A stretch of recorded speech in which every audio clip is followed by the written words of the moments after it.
am from Illinois originally. And it's always good to be here. And I also couldn't help but think about former Congressman Lane Evans as I was sitting here. He was someone that I admired and had a chance to work with in the past. Doug, thank you so for putting this together, making this happen, and to all of you for coming out on Labor Day to be with us. I am honored to be here amongst you on behalf of what really made this country great, working people, men and women, people who did their best, gave their best, served their country, helped to create the middle class, which is one of the best inventions that the United States ever gave to ourselves or the world. And it would not have happened without the American labor movement. So I know, standing here before you, that one of my principal jobs as your president will be to defend the right to organize and bargain collectively on behalf of hard-working Americans. Now, Dave Loebsack's absolutely right. We're going to need more Democrats in Congress. And we're going to need people like him. He is the last Democrat in the federal delegation from Iowa. Some of you from Iowa know that. We lost Tom Harkin, a great senator, someone that Dick and I were privileged to serve with. So we've got to help your neighbor across the river elect more Democrats, starting by sending Dave back to the Congress. And Dave, it means the world to me to have you endorse me and caucus for me on February 1st. Thank you. And I think you're awfully lucky to have Sherry representing you. Her determination, her energy, her smarts. I have watched her rise. I was thrilled when she was elected. I can't wait to work with her on behalf of all of you. And let's really do the right thing by getting everybody you know. And I mean this. When you leave here today and we all get back into the busyness of our lives, talk to your friends, your neighbors, your family, people you work with about Tammy Duckworth and why she should be the next senator from Illinois. I cannot imagine anybody who can better represent the dreams and aspirations of the people of Illinois. And we know enough about her that she is dogged, she's determined, she doesn't give up. She'll take on anybody, anytime, anywhere on behalf of her values and the causes and people she believes in. So please, before you leave today, commit to doing everything you can to making her the next senator.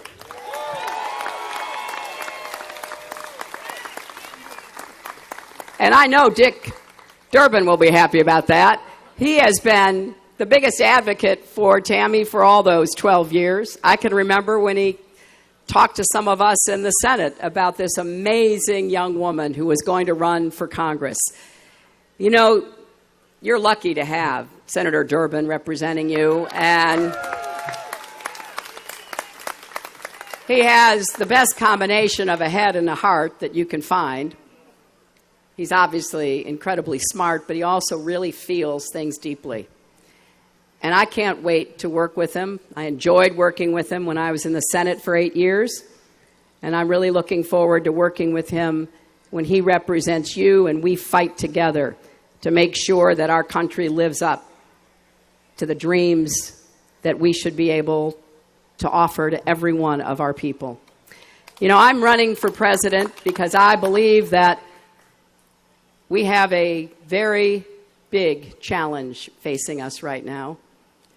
We've got to have a Democrat in the White House come January 2017. And that's not just because I am one, and not because I'm running to be the one. Just look at what works best for America. America does better. The economy does better. Now, it's quite unfortunate that in the last 35 years, we've had 5 presidents, 3 Republicans and 2 Democrats. I happen to know both the Democrats. Each of them inherited big problems from their Republican predecessors, didn't they? You know, I think the Republican Party is kind of banking on a case of collective amnesia, so we don't remember. But I remember. And I remember when my husband got into office and all of a sudden he got the real information about what the deficit was and how the Republicans had quadrupled the debt and all the other problems we faced in the economy. He said, you know, it's so much worse than they told us.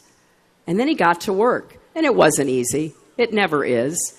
But at the end of 8 years, we not only had 23 million new jobs, people's incomes went up from the bottom to the middle, not just at the top. And there was a sense that we were going to be in charge of our destiny going forward. We were going to be able to invest in more opportunities for more Americans. I joined the Senate in 2001, and I saw from the get-go that what the new president wanted to do, along with his Republican allies, was not just turn the clock back on an economy that was working better for hardworking Americans, but literally to turn the clock back on what built the middle class, going back as far as they could. And I saw it. I spoke out against it. I gave speeches on the Senate floor and every other place I could get, basically making the argument, don't let them go back to trickle-down economics. Don't let them impose their failed economic policies on us again. Don't let them turn their backs on what works in America. Well, you know what happened. 2008, after the election, President-elect Obama called me, asked me to come to Chicago to meet with him. I didn't know why. Turns out he wanted me to be Secretary of State, but before we had that conversation, he says to me, it's so much worse than they told us. We were losing 800,000 jobs a month. We could have had a Great Depression instead of a Great Recession. It was not easy digging ourselves out of that hole. The American people did most of the digging. People worked hard, took second jobs, did second shifts, did everything we could to try to get back up on our feet. And I do think President Obama deserves more credit than he gets for getting us out of that deep ditch.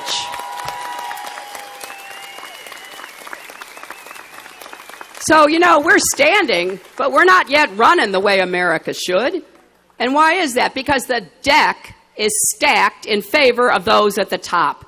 In fact, the deck is rigged in favor of those at the top. We cannot get back to where we need to be, where incomes rise again, where people feel that they've got a future, not just for themselves, but for their kids, unless we go on against what is happening in Washington day in and day out. It is not going to be easy to do. But I believe I've got the vision, the policies, the skill, the tenacity, and the determination to get us back on the right track.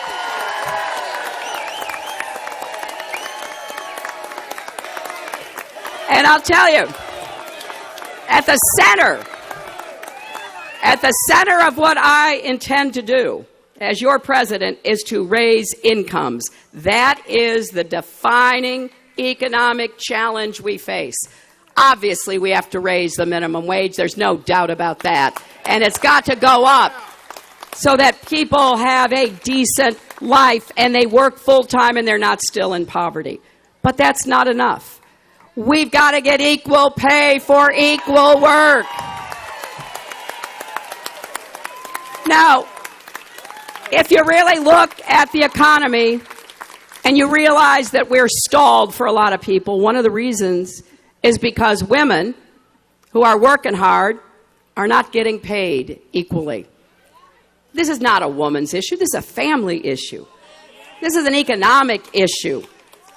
And we're going to fight until we finally break through the barriers to equal pay for equal work. And then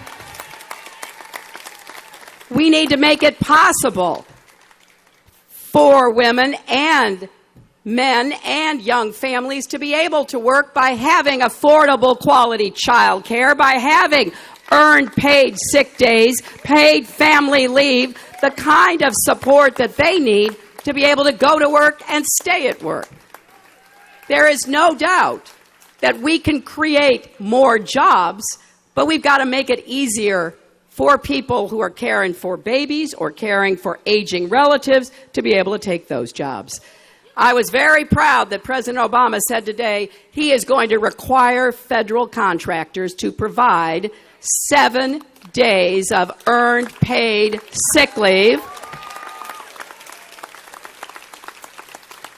And he's going to fight for paid family leave, something that I've been fighting for 30 years, and we're going to get it done. It's not right to treat working people as though they don't have other responsibilities. And on the very first day in office, I'm going to get to work to reverse the incredible pressures on the working people of America, particularly those in unions or trying to form unions, that has been the Republican mantra, supported by their allies in the private sector. We're going to go back to enforcing labor laws. I'm going to make sure that some employers go to jail for wage theft and all the other abuses that they engage in. And we're going to make it harder and harder to stop what should be the right of every American to join a union and bargain collectively through that union. But I'll tell you, we've got a fight on our hands, don't we? Because we've got too many governors, Republican governors. You know what's happening in Wisconsin. You know what's happening in Illinois, for heaven's sakes. So we can't just wring our hands and argue about it. We've got to organize ourselves. And we have to make Republicans pay a price at the polls for treating Americans like second-class citizens. And I will fight to protect your pensions. You bargained for those pensions. You deserve to have what you bargained for. And I will defend Social Security against these really mean-spirited ideas about privatizing Social Security. So I'm running for president because I know we've got to fight together to get back what really made this country what we all love and cherish, what Tammy sacrificed for. You know, I'm the granddaughter of a factory worker. He worked in the mills in Scranton, Pennsylvania, the lace mills, every day. And he worked hard because he knew in his heart his hard work would pay off for his children. And it did. You know, my dad, he got to go and graduate from college. My mom didn't. You know, my mom had a terrible childhood. She was abandoned by her own parents, rejected by her grandparents. By the age of 14, she was working as a housemaid to support herself. And yet, this country provided opportunities to both of them. And I'm standing here in front of you because of their hard work, but also because America had their backs. We need to believe again that we're all in this together. We need to work to make sure that we give every child in America the same opportunity. Now, I'll tell you, I'm a new grandmother, and it's the best thing that you could imagine. Our granddaughter's going to turn 1 at the end of this month. And, you know, Bill and I are just ridiculous about it. Literally, I mean, you know, she learned how to clap. We gave her a standing ovation. But for those of you who are part of this club, this grandparents club, something happens to you. And here's how I would describe it. You get young again. Yeah, you smile all the time. Doesn't matter what else is going on in the world. You just can't help it. But you also live very much in the present because you're watching this miracle of life unfold. But you also think, okay, we're going to do everything we can to give her the opportunities that we want her to have, and we hope she'll have the character and the work ethic to take advantage of them. But what about the country she's going to grow up in? What about the world that's waiting out there for her? We have an obligation not just to our own children and grandchildren, but to every child in America.